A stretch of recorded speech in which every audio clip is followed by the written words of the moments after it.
대출 규제가 다시 시작되었습니다. 최근 이억원 금융위원장이 기자간담회에서 비거주 1주택자에 대한 대출 규제 재검토 가능성을 언급했습니다. 말이 조금 어렵습니다. 비거주 1주택자, 대출 규제, 부동산과 금융의 절연, 이렇게 들으면 굉장히 어렵게 들리지만 쉽게 말씀드리면 이겁니다. 집 한 채 있다고 해서 이제 무조건 실수요자로 보지 않겠다는 겁니다. 특히 그 집에 직접 살지 않고 세를 주고 있거나 다른 곳에 전세를 살면서 전세 대출을 받고 있다면 앞으로는 정부가 그 구조를 다시 들여다보겠다는 겁니다.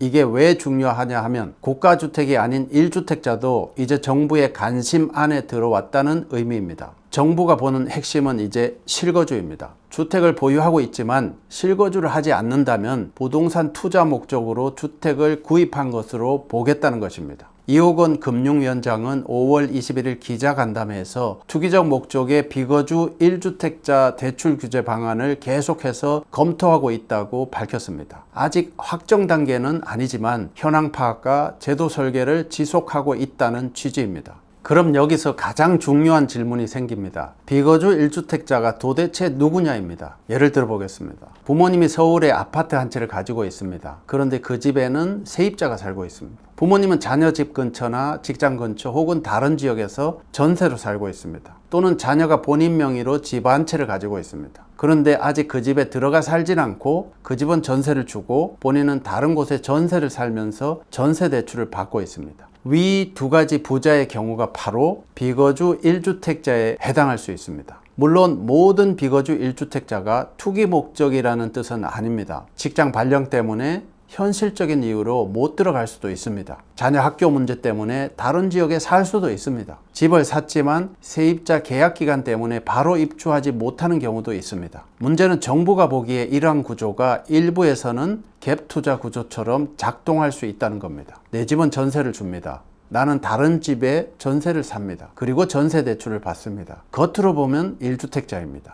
하지만 정부 금융당국 입장에서는 정말 실수요자인지 의심을 하게 됩니다. 전세 대출을 활용해서 소위 갭 투자를 한 부동산 투자자인지 의심을 할 수가 있다는 겁니다. 왜 정부는 전세 대출을 문제 삼을까요? 네, 전세 대출은 원래 실수요자를 위한 제도입니다. 집을 사기 어려운 사람이 전세 보증금을 마련할 수 있도록 도와주는 금융입니다. 그런데 문제는 전세 대출이 부동산 시장에서는 다른 방식으로 작동할 수 있다는 겁니다. 예를 들어 내가 집을 한 채 가지고 있습니다. 그 집은 전세를 줬습니다. 그런데 나는 다른 집에서 전세로 들어가 살면서 전세 대출을 받습니다. 그러면 결과적으로 내 집은 유지하면서 내 주거비는 대출로 해결하는 구조가 됩니다. 정부 입장에서는 이게 실수요자 보호인지 아니면 투자용 주택 보유를 금융이 지원하는 것인지 구분해야 하는 상황이 되는 것입니다. 그래서 이번 발언에서 중요한 표현이 하나 나왔습니다. 바로 부동산과 금융의 절연, 절교입니다. 이 말은 쉽게 말씀드리면 은행 돈이 부동산 가격을 밀어 올리는 연료가 되지 않도록 하겠다는 뜻입니다. 금융위는 향후 과제로 부동산과 금융의 절연, 금융가의 절교 기조를 계속해서 유지하겠다고 강조했고 가계부채 총량 관리와 함께 투기 수요 차단을 위한 비거주 1주택자 전세대출 규제도 검토 대상으로 언급했습니다. 즉 정부의 방향은 돈이 부동산으로만 몰리는 구조를 줄이고 대출로 집값이 버텨지는 구조를 약하게 만들겠다는 것입니다. 앞으로 무엇이 달라질 수 있을까요? 네, 금융위는 비거주 1주택자 대출 규제 강화 방안은 구체적인 대상과 방법이 아직 확정된 바 없다고 말했습니다. 하지만 그 방향성은 집중해서 살펴봐야 합니다. 다음과 같이 세 가지 방향을 예측할 수 있습니다. 첫 번째, 비거주 1주택자의 전세 대출이 제한될 수 있습니다. 집을 한 채 가지고 있지만 그 집에 직접 살지 않는 경우 본인이 다른 집에 들어가면서 받아야 하는 전세 대출이 앞으로 더 까다로워질 수 있습니다. 두 번째, 전세 대출 만기 연장이 어려워질 수 있습니다. 비거주 1주택자의 경우 대부분이 대출로 주택을 구입하신 분들이 많으실 겁니다. 현재도 다주택자의 대출 만기 연장 불허 조치와 같이 비거주 1주택자 분들의 전세 대출 만기 연장을 불허할 가능성이 높아졌습니다. 그렇게 되면 비거주 1주택자는 만기가 다가오는 대출을 갚기 위해서 주택을 매도할 가능성도 높습니다. 세 번째, 갈아타기 수요도 영향을 받을 수 있습니다. 간혹 기존 집을 바로 팔지 못하고 새로운 집으로 이동하려는 분들이 계십니다. 이 과정에서 일시적으로 내 집에서는 못 살고 다른 곳에 거주해야 하는 경우가 생깁니다. 이런 분들까지 무조건 투기 수요로 보면 실수요자가 피해를 볼 수 있습니다. 그래서 정부도 고민하고 있는 겁니다. 어디까지를 실수요자로 볼 것인지, 어디까지를 투자 수요로 볼 것인지를 말입니다.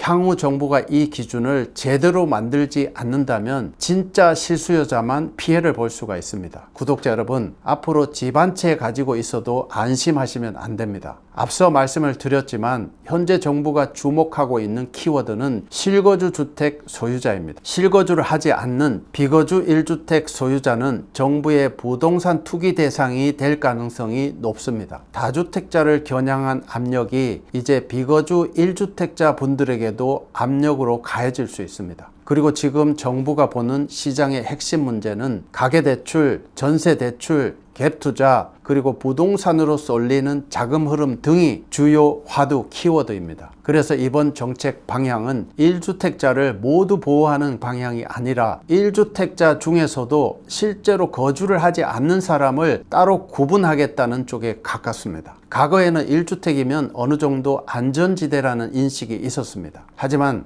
앞으로는 아닐 수 있습니다. 정부가 보기에는 1주택자라도 실거주하지 않으면 부동산 금융 규제의 대상으로 들어올 수 있습니다. 뿐만이 아닙니다. 최근에 금융당국은 올해 주택담보대출 위험가중치 하한을 기존 15%에서 20%로 높이는 등 부동산 대출에 대한 은행 부담을 키우는 방향도 추진해 왔습니다. 이렇게 주담대 위험 가중치가 높아지면 은행 입장에서는 주택담보대출을 많이 늘리는 것이 상당히 부담스러워집니다. 쉽게 말해서 정부가 부동산 대출을 늘리지 못하도록 규제를 하고 있다는 것입니다. 이렇게 집값을 떠받쳐 왔던 대출금을 다시 은행으로 돌려놓겠다는 방향입니다. 정부가 집값을 잡겠다는 의지가 강한데요. 정말 집값이 잡힐까요?